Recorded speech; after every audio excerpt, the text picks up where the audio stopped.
Say Something's Girl Talk, a place for women to hear and share an encouraging word. First up, Sandra Stanley, author, blogger, and wife to Andy Stanley, founders of Northpoint Ministries, from her latest project, Breathing Room, encouraging us to exhale all of life's stress and pressure and breathe in some serious encouragement. Thanks for joining the conversation. Here we go. But yeah, so it's so fun to be here. So fun to be with y'all and have a special place. Andy actually lived in Dallas for 4 years while he was in seminary here.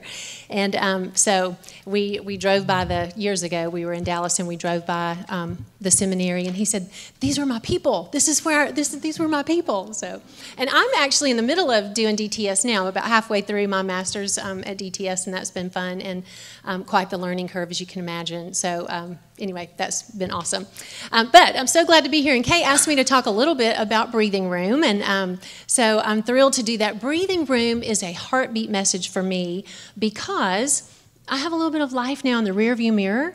And I can look back to certain seasons of my life, chapters of my life, where I had created and maintained Breathing Room. And those are the seasons where I have the fewest regrets.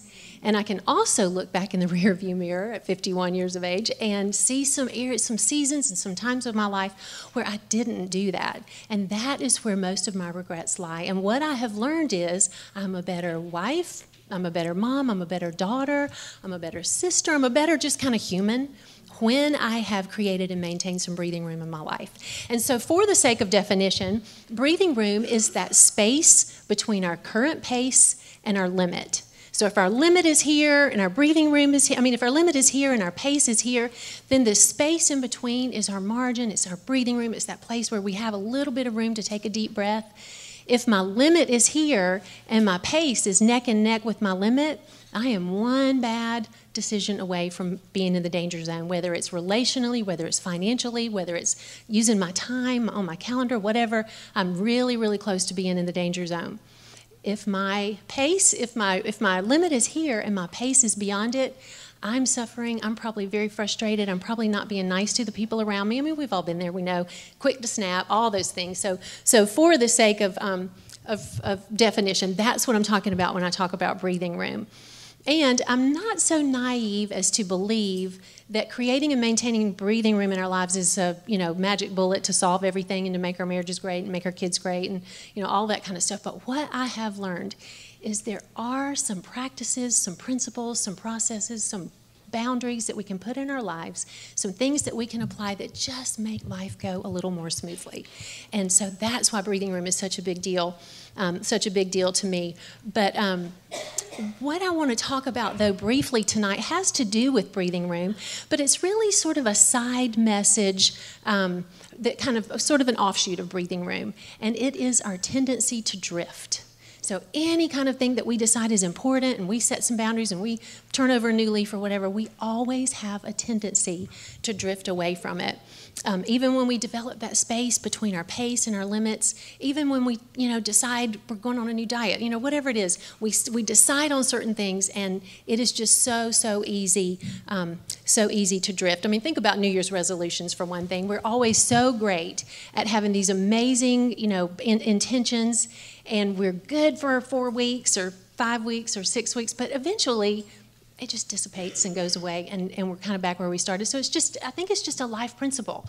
It's just the principle of drifting. And busyness can be a culprit and all of that kind of stuff. There are just so many different reasons for breathing room. But I want to share a quick story with you, kind of a family story. Every year, my parents rent a house on Hilton Head Island, kind of that last week of May, first week of June.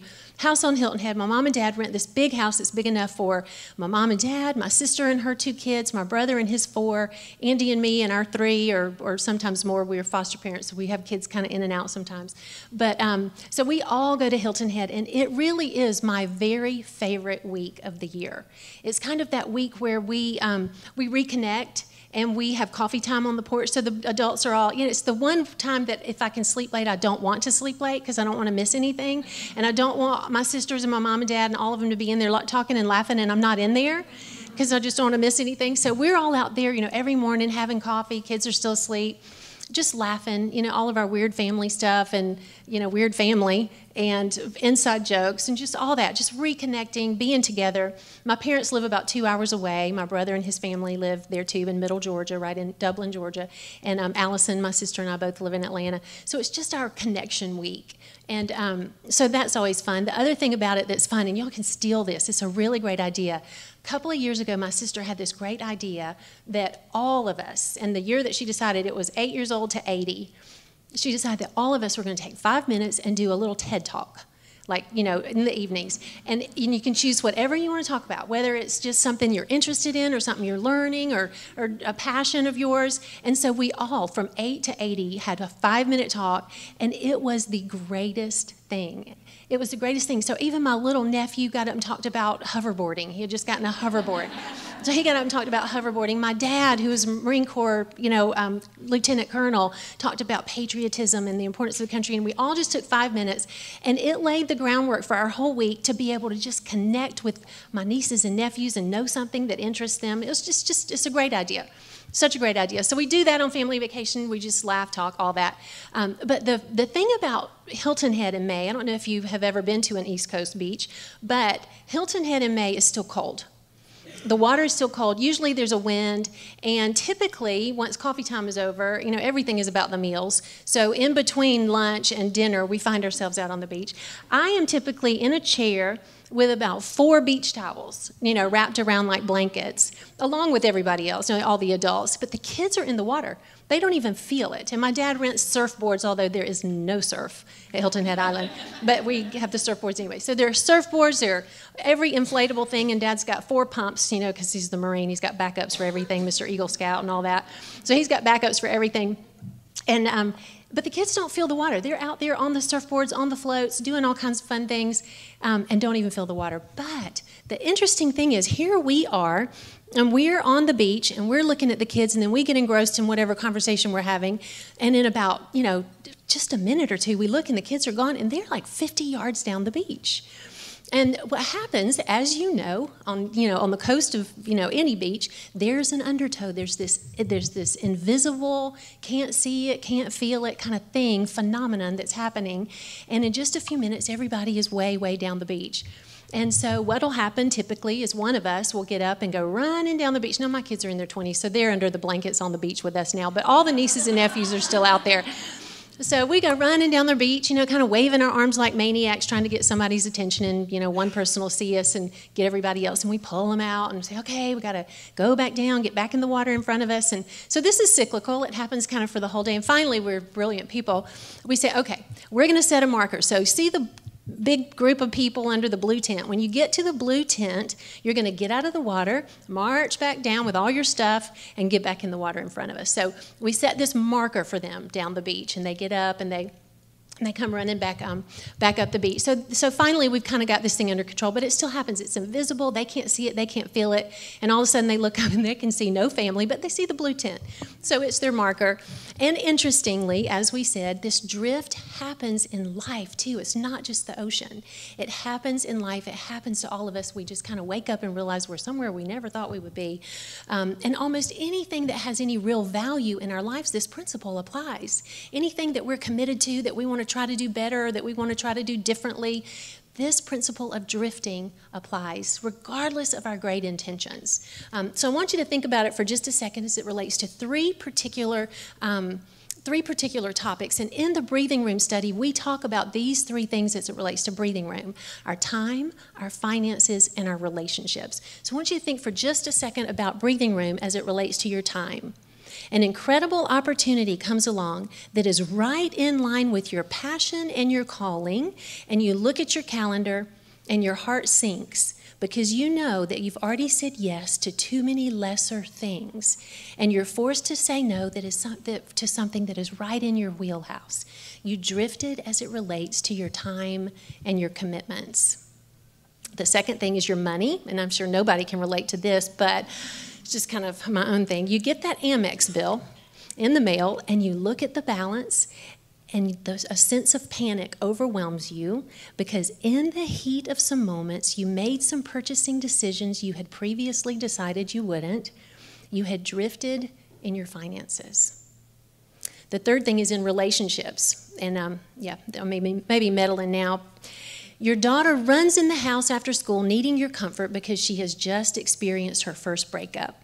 But you weren't home because even though you had committed to being at home when she got home from school each day, you just stopped being intentional about it. And so she went to a friend's house instead for comfort. You drifted from that commitment to make a most important relationship a priority.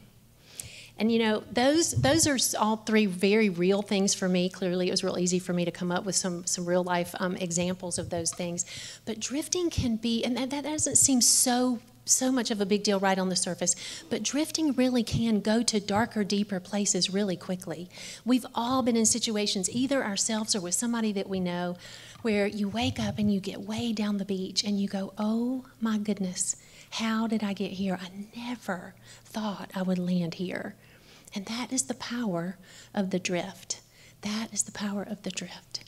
And it started, when you ask the question, it started with one simple decision that didn't seem like that big of a deal, followed by another simple decision that didn't seem like that big of a deal, followed by another one where there's a little something on the inside going, probably shouldn't do that, but you can rationalize it away pretty easily. And that's how we end up, and that's how a drift occurs.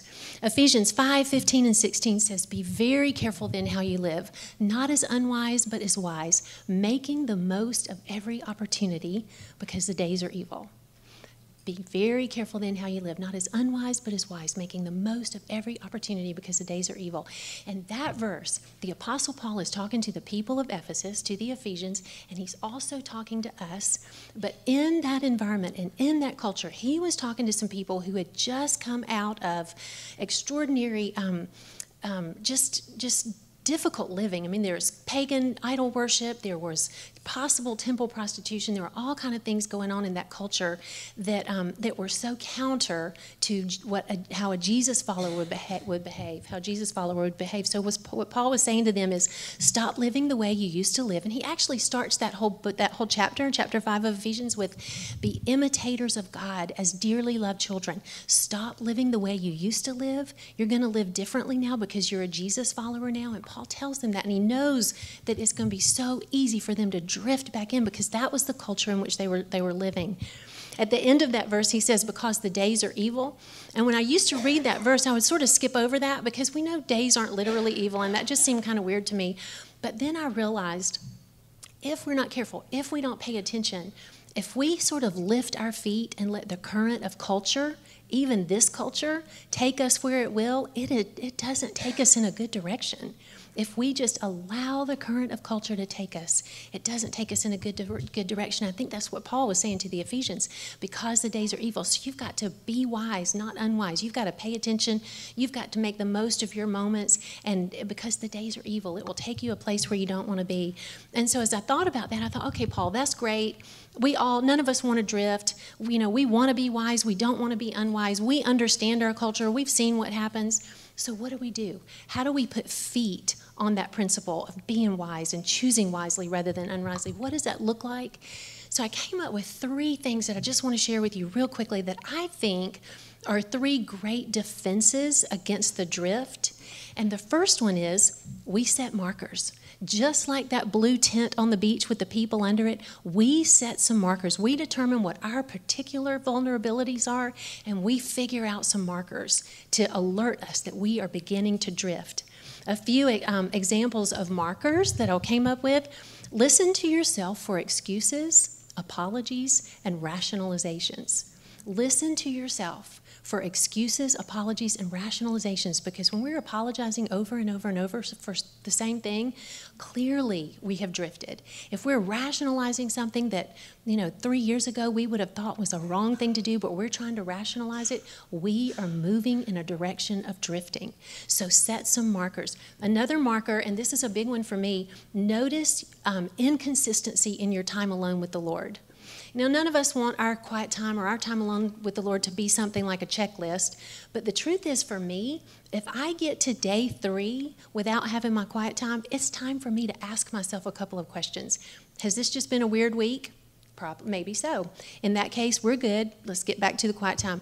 But maybe I've just let some other things become a priority over it. So if I get to day 3, that's my marker that I need to ask myself a couple of questions. There are going to be busy days.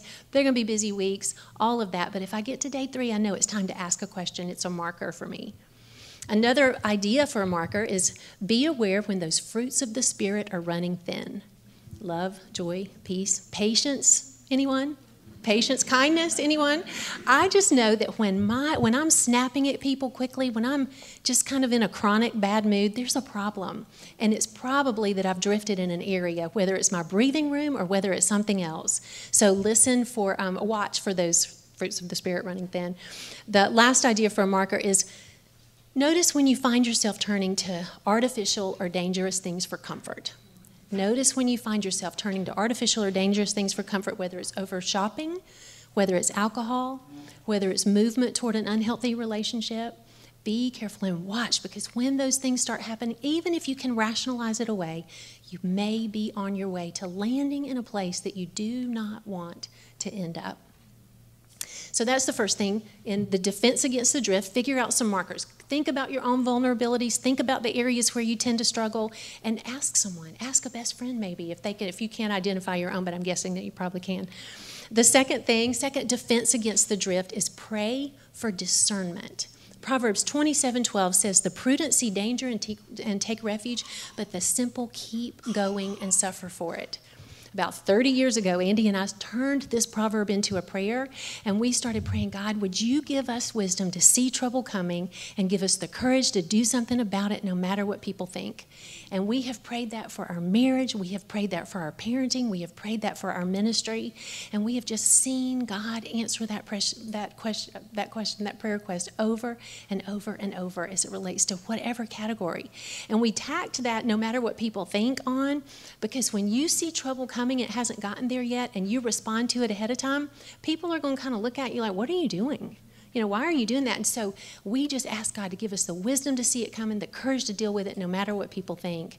So pray for discernment as it relates to defense against the drift. The last thing, we establish accountability. We establish accountability. We invite a discerning friend or a discerning group of friends to say something when they see something in our lives. And we're careful about who it is, of course, but we invite people to say something when they see something. Proverbs 27:17, as iron sharpens iron, so one man sharpens another. Hebrews 10 talks about the importance of not stopping meeting together, because the author of Hebrews knew we are in this together, and we need each other. We need accountability. We need all of those things. So set these marks. So these 3 things, these 3 defenses, set some markers, pray for discernment, establish accountability. These are some ways to protect yourself from drifting slowly away from the things and the people that are most important to you. And so I hope that you'll take a little bit of time to think through that. And sometimes it seems like a sacrifice. Any of those things can feel and seem like a sacrifice. But I can promise you that when you give up something now for something better later, it is never a sacrifice. It is always, always, always an investment. So.